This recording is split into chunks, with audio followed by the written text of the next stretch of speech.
Ooh, coming in hot, Chinchy. What's going on, brother, on a Monday? On a Monday, you got a little, not a case of the Mondays that's like a downer. Sean Casey was burning the midnight oil all weekend, rocking out. Tell us what happened, dude. Dude, great weekend, dude. Pearl Jam came into Pittsburgh, and they haven't been here in 12 years, which is incredible. Just an incredible weekend, dude. The band was on fire. Ed was on fire. Friday night show was great. Saturday was great. Saturday, I got a chance to on the off day, I picked up Ed at the hotel, brought him out to the Casey's Clubhouse, dude. It was awesome. Was everybody in shock? I saw the pictures. Well, you know what? I came in kind of stealth because I didn't want it to be too crazy. And obviously, he had a show Sunday night, so I brought him in the back through the clubhouse, through the playground, which is cool with the playground up at our facility. When you come in through the playground, it's a huge playground. On the other side of the playground, it butts up to the field. So then you see the game going on. So initially I show the playground. We walk over, and a couple people were like, oh, yeah, do you think we get a picture? And great show last night because he had just played Friday night. Sure. So it was cool. And Ed's the best. He's just a great guy, just an unbelievable human. So we went out. We're there. And it was me, Ed, and Sarah. And then, Tim Gephardt was in town, for the weekend from Seattle. And dude, we've rebranded from Miracle League of the South Hills to Casey's Clubhouse. So we have like a legit mascot now, which is a buffalo. We're the whole thought of Breakthrough Pro run, charging the storm, charging life.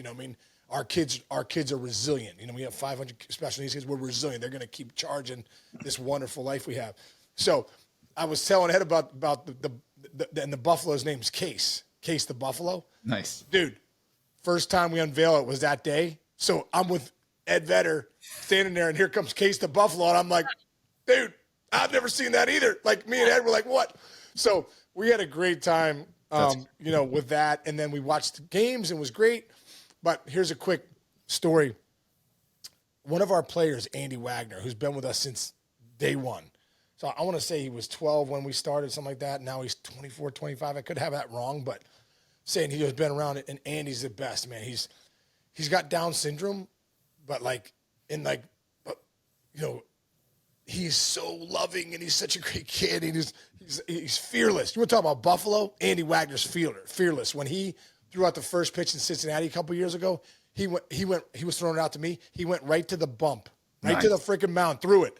I threw it out at opening day last year, and I'm terrified, dude. I'm like, I wish I was Andy Wagner right now because I'm terrified. And I got on the mound, I was terrified. So Andy, when we got there, he wanted to volunteer. He's been playing in our league. He wanted to volunteer at our league. So he wanted to be an announcer. Nice. So Andy's on the mic, and Gebby, Tim tells Ed, hey, this is Andy Wagner on the mic. He's one of our players, but he's volunteering. And Ed thought that was so cool. That's incredible. So when the game was over, Ed wanted to meet Andy Wagner, but he got in the car with his dad, Doug, and they left. So the next day on Saturday, Ed calls me. He's like, Case, I got an idea. I was like, what do you got? He's like, do you think Andy Wagner will come up and announce a song for us on Sunday night? Because he's an announcer. Like, Ed was like so passionate. He's an announcer. Would he come up and announce Even Flow? Holy. And I'm like, bro, I think he would love that. So I call his dad, Doug. Turns out Doug's one of the biggest Pearl Jam fans ever. It was so funny. I'm like, hey, Doug, I don't know. I just talked to Eddie Vedder. He wants to know if Andy would come up and introduce Even Flow during the show. And Doug's like, can I get a picture? I'm like, so, dude, we go backstage. So Ed's like, okay, come on in. Bring Andy back at 8 o'clock. And I'm going to write a script for him. So, dude, if you've ever seen Ed's handwriting, it's the nicest handwriting in the world. Yeah. Those guitars he signs. Yeah, it's beautiful. Right. So we go backstage at 8. I bring Doug and his wife and Andy back there, and we meet Ed, and Ed's like, all right, let me write out. He had sent me the script, so he's like, let me write a new one out. So Ed sits down at the desk, writes out the script. Hello, Pittsburgh. My name is Andy. I love sports and rock and roll. And then he goes, and he does this incredible, and I'll send you the video. Maybe you can even post the video. Yes, absolutely. So sure enough, dude, here we go. And Andy recites it in the back. I'm like, dude, he's going to nail it. So I'm on side stage with Andy. I got the set list for the night. And I'm like, Andy, you ready to go? And he's like, yeah, I'm ready. Meanwhile, I'm nervous. I'm not even doing anything, but I'm nervous. Bro, sure enough, Ed gets up there right after, I believe it was Immortality. Right after Immortality. No, Faithful. Faithful, right after Faithful, he goes into his thing. Like, Ed's so good on the mic, he's able to bring everybody in.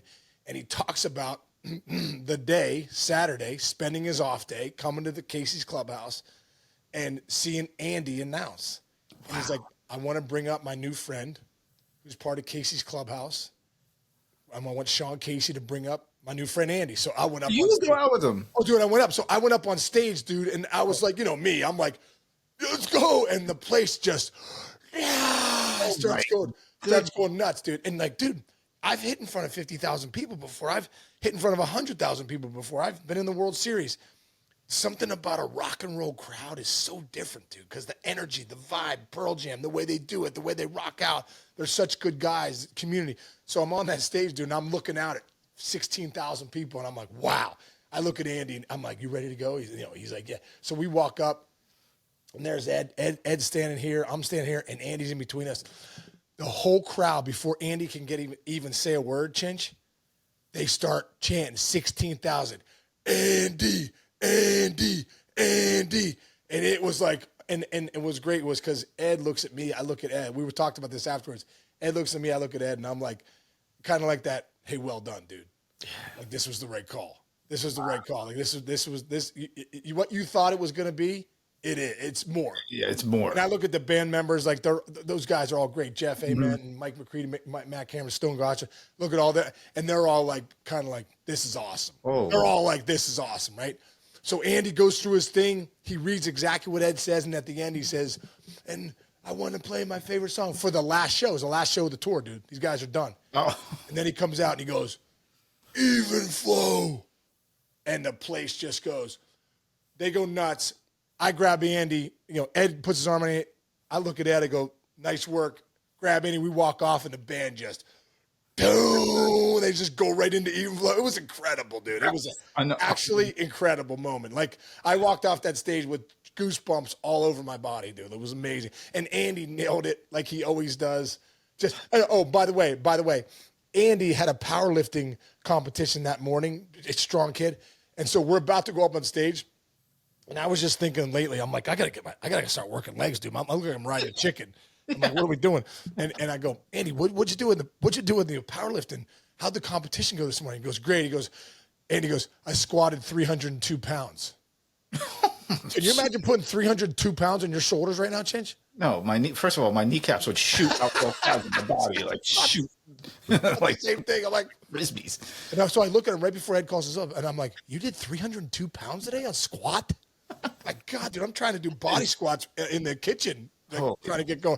But, dude, that was my weekend, man, and it was incredible, man. It was incredible. One of the greatest moments of my life, probably. But not only for me, but the Casey's Clubhouse community, Tim Gephardt, just everybody that's involved. My wife was there, Sarah, everybody's involved. But to give that moment to Andy Wagner with Ed knowing the impact that he has on people. Dude, that's a Pearl Jam concert. Yes. He rarely will bring people up. For him to bring up, Andy, who's got Down syndrome, but he's the greatest kid, obviously strongest kid, most resilient kid, toughest kid. And you want to talk about fear? No fear, bro. It doesn't live in this kid. It was incredible. Wow. Well, I'm not telling you what I did this weekend. What'd you do? You build a shed? I'm not even telling you. I'm not even going to talk. Like, I'm not even talking. It's nothing bad. I thought I had a good weekend. Apparently. Not. Jeez. I'm going to start making plans already. That's seriously, though. That's an unbelievable awesome story. Unbelievable, dude. Unbelievable. And like I said, I'll send you the video. Maybe see if you can post. It was funny. My phone started. I didn't realize how many of my buddies were at the. My phone started blowing up. Like, this is incredible. This is amazing. But I actually think that moment elevated the crowd. I felt like it did. From that moment on, everyone was like, the Pittsburgh fans, dude, the best. And that blue collar, let's get it, Yeah, plus they're like such a baseball town, and he's such a baseball fan. Like I watched like a quarter of the the Friday's concert because Jason Grilly, was like live streaming for there. Hope I don't get him in trouble for that. Yeah, No, he was. Grilly was with me. He's like, yeah, Case. I'm like, what are you doing? He's like, Instagram Live. I'm like, get a hold of yourself, Grill. Jesus. All right, let's keep the momentum going because it was a big weekend, dude. It was rivalry weekend. So much to talk about. Sean Casey, producer / host, had a great idea of how we can navigate all the stuff that happened because MLB.com, Will Leach just came out with his, power rankings, and it's an interesting power rankings, but it almost also parallels what happened this weekend with where the teams are and how it's structured. So we're going to go down a list. Here's what I'll do first is I'll read them from 10 back, and then we'll go back down the line and explain what's going on. So 10 Mariners, previously 9. 9 Twins, previously 18. Giants. That's what a 13-game winning streak will do. Yeah, there you go. Giants are 8. They were previously 8, but they're playing well. Wilmer Flores looks like an MVP. What are we doing? Yeah, right. Cubs 7. They dropped a couple points. Phillies are 6, but they had a big matchup against Paul Skenes to talk about. Yankees 5. They were 7. Oh boy. Mets are 3. They were 4. Padres in between them at 4. And then number 2, the Detroit Tigers, and number 1, the Dodgers. They got to be number 1 until somebody, I don't know, sets fire to Dodger Stadium. So where do we begin? You want to start from the top and go down? Yeah, let's start from the top. Okay. Because, dude, Chich, really quick. Like, when I see Clayton Kershaw's back, season debut, and then they're talking about, they're like, he's, with his 2 strikeouts, he's only 30 away from 3,000 career strikeouts. And it brings me back, dude. I was the first big leaguer he ever faced. I don't give a crap when anybody, in spring training, dominated. I was the first person that Clayton Kershaw ever faced in 2008, my last year in the big leagues.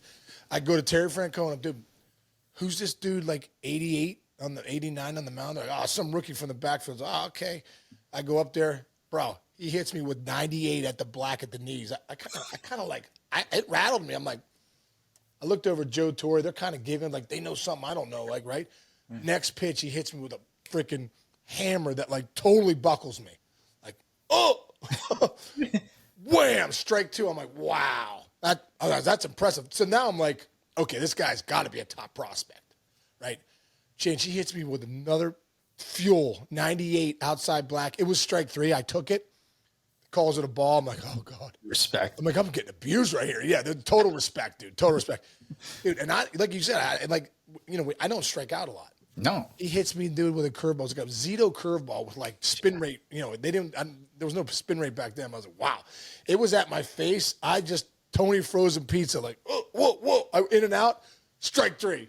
And I come back and I remember telling Tito, I go, you don't know who this guy is? He goes, no, but I'm just glad I'm not you right now. I go, that was abuse. That was abuse. And it was. But I'm looking at him now. Guy's been in the big leagues 18 years. He's back for another season, about to get his 3,000 strikeout. And I always thought when he got to the big leagues and he was punching tickets, I always thought, oh, good. I don't feel so bad. Yeah. An anomaly. The guy's a Hall of Famer, like a first ballot, no question. It's amazing. Yeah, and it's amazing how good the Dodgers are. They're loaded.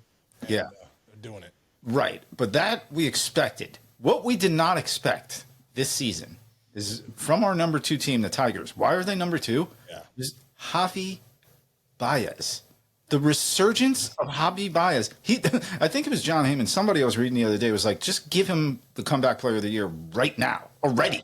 Yeah, that's incredible. Well, how do you quantify that, Sean? Like, I honestly think he was frustrated the last couple of years, especially last year when they made that run, the Tigers, and like he got benched. Mm-hmm. Like whether like we're worse if you're in the lineup, and they gave him the big money a few years ago. But Javy Baez moving to center field, maybe that took some stuff. Man, he's played great center field. Oh, what an athlete, dude! What an athlete to just go out there and be like Tatis. Oh, go from short to outfield. Okay, yeah, and then become a Gold Glover. Mm-hmm. But I just think, dude, I think right now he's hitting ground balls up the middle. He's starting to drive the ball to left center gap again. He looks like he's on more breaking balls. Like I remember when I was with the Yankees, they were like, let's just throw him a couple sliders. He came up with the game on the line a couple times in 2023. We're like, oh, we're gonna win this game. He's gonna punch out, and he did. And now I feel like he's on those pitches. So happy for him, really happy for Javy because he's a good dude, and getting booed like that for a couple years isn't easy.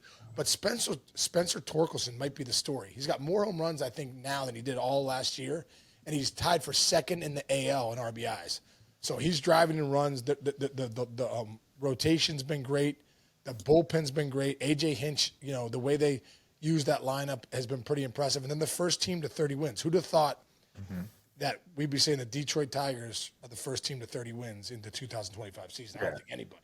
Right, and they have an ace upon an ace He among aces. I mean, looks like Skenes. he's Don't so, you think? yes, and you know what? Did you see? I don't know if you saw like last week. He was going back and forth with Bregman. Bregman.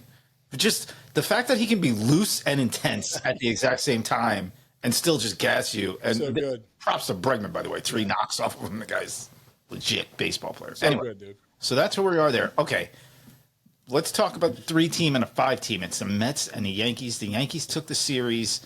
Mets got game 2, even though the Yankees could have won that. But, dude, the stat, this is what all New York is talking about right now. First Subway Series of the year, right? Juan Soto goes 1 for 10, no homers, no ribbies, a bunch of walks. Cody Bellinger for the New York Yankees went 7 for 11, 2 bombs, 7 ribbies, including a grand slam, of course, over Soto's head in right field. It's something, dude. That's what. So the Yankees are fans are hanging their hats on that. Mets fans are going, "Oh, this was your World Series because we're going to play in a real one." New York is a disaster right now. Everybody's a Knicks fan. The only thing uniting Is the Knicks? base right now is the Knicks. Carla and Kat was in the stands last night and the whole place erupted. You know, it erupted on Friday night when they put the Knicks score up. Like, very cool, dude. When when multiple teams are doing well in New York, it's a very a great special, strange, different type of situation. But anyway, let's get to the bottom of this, though. Soto's struggling, and I saw one stat from one of the fans wrote, they pulled up one of his at-bats from that Cleveland series last year where he's doing a dance and whatever, and he hits a bomb, and he just goes nuts. And it was a Met fan going, I haven't seen this from him. This is why we got him, kind of thing. So what's your take on what I mean, listen, he's still having a pretty I mean, he's having a good year. He's not having a $700 million. No, yeah. Well, he's having a good year, but when you get $765 million, you need to be close to Aaron Judge, in my opinion. In my opinion, you're getting paid to be one of the top 2 players in the game. Getting paid twice as much. As much as Aaron Judge, right? Now, so I also believe if you go back to Francisco Lindor, his first year, you're like, what's going on with this guy? I think, you know, there's a lot, you know, he's a human being too. The expectations are real. He hasn't looked like the Juan Soto of last year. And the bottom line is his numbers, you know, have been really good throughout his career. He did have one down year in 2022. I believe he hit like 240 something when at the trade to San Diego and with the Nationals, but then he bounced back the next year. You know, I think one thing, you're right, with Juan Soto is like, that swagger is what Juan Soto's about. That, like, you know, take a pitch and does that, like, a little dance. We haven't really seen that yet in New York. So I think he's still getting his feet wet. I really think he's going to go on a tear. He's got some damage numbers. He's at 820 OPS right now. He's got 8 home runs, you know, which is good. You can never take those damage numbers away. He's a guy that can get really hot. He's still putting together good at bats. His, you know, his on-base percentage is high. You know, what is 380, something like that, which is it's usually around 400. So he's not off to a Juan Soto start. But I do think that Yankee fans were very happy about this weekend because their plan B really came through. Goldschmidt had a couple big hits that won a game. Bellinger freaking went, you know, 7 for 11, grand slam, drove in 6 yesterday. You know, a lot of the guys, Max Fried's, you know, so they took all that $760 million they put to Soto. They got Max Fried. They got Bellinger. They got Goldschmidt for a lot less. I mean, Goldschmidt's 1 year, $12 million. Bellinger, they picked up his contract. So I think the Yankee fans are very, very happy about, you know, the weekend that was. There you go. One team not happy about the weekend is the number 4 team on the top 10 list here. Padres. They dropped a couple spots that they got swept by the M's, dude.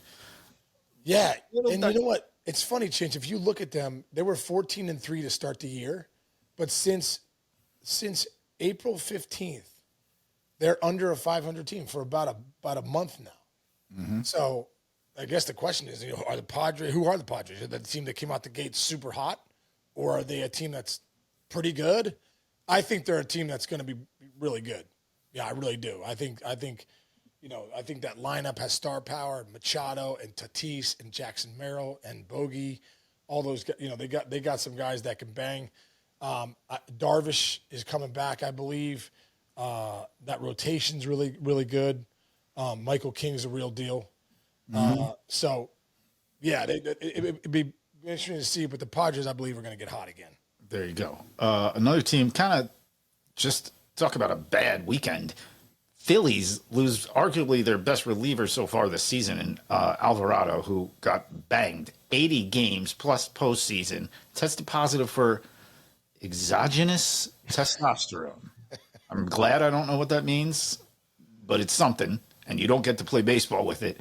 Not eligible for the postseason yet. And the whole, I just didn't know. We got to stop that, because all you have to do is ask your trainer, hey, listen, bring it in. These are the supplements I'm taking. This is what they tell us to do every year.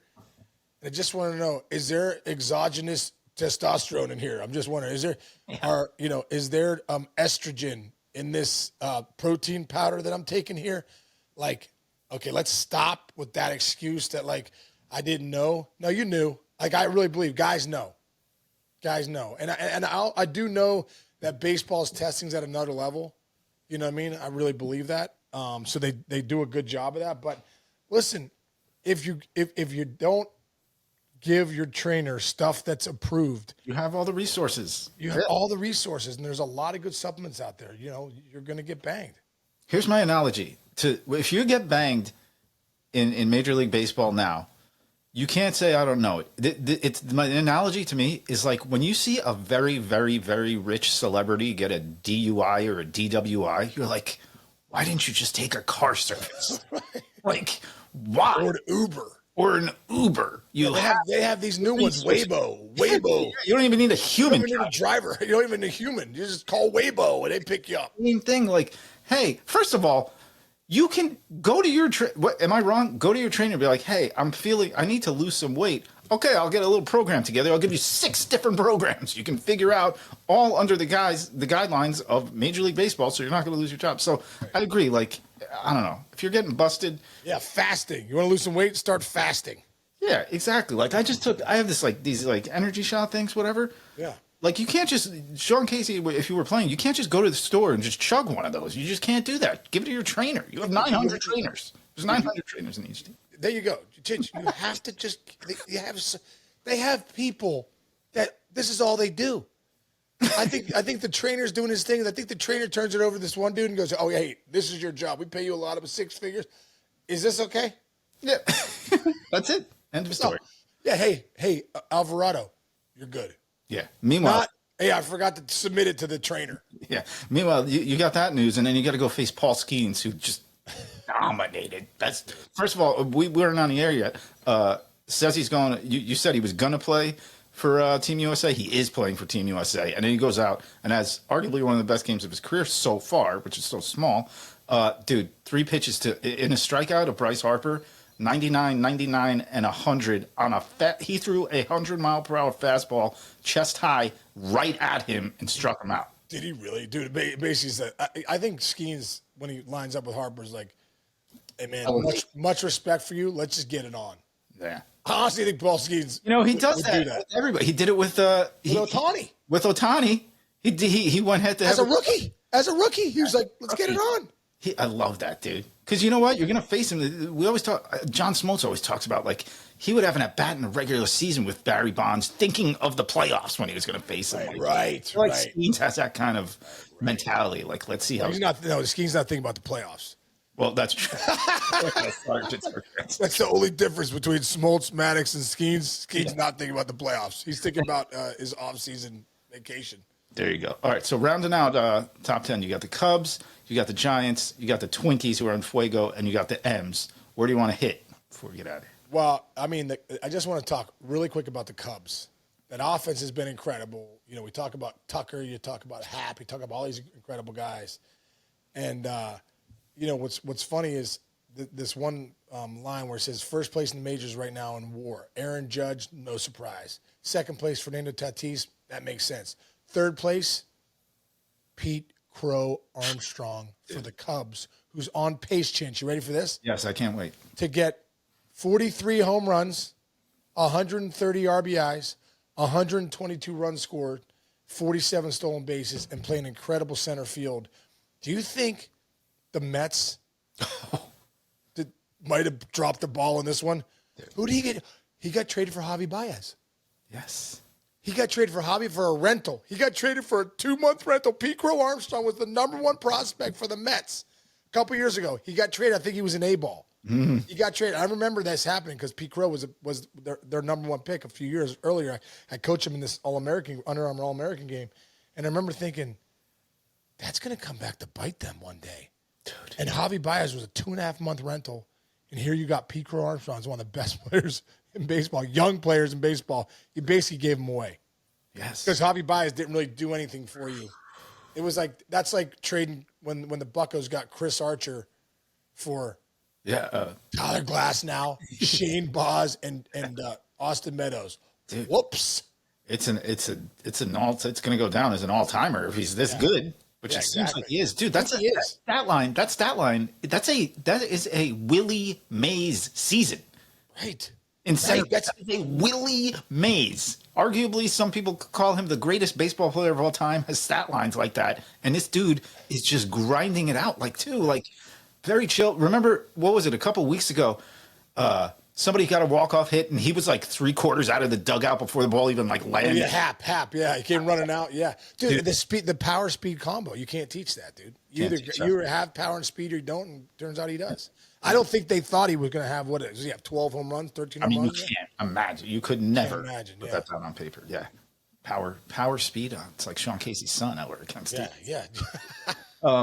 All right. And then, hey, give the M's credit, man, for banging out against the Padres. And here we go, dude. We got a good team, dude. They put the ball in the seats. They'll figure out a way. J.P. Crawford's doing well. The big dumper, Cal Raleigh, he can swing it a little bit. Julio Rodriguez is getting it going. Got to give credit to Edgar Martinez and Kevin Seitzer for the job they're doing with that hitting, because that's what they were missing. And also give some props to my man Brett Boone out there in Texas.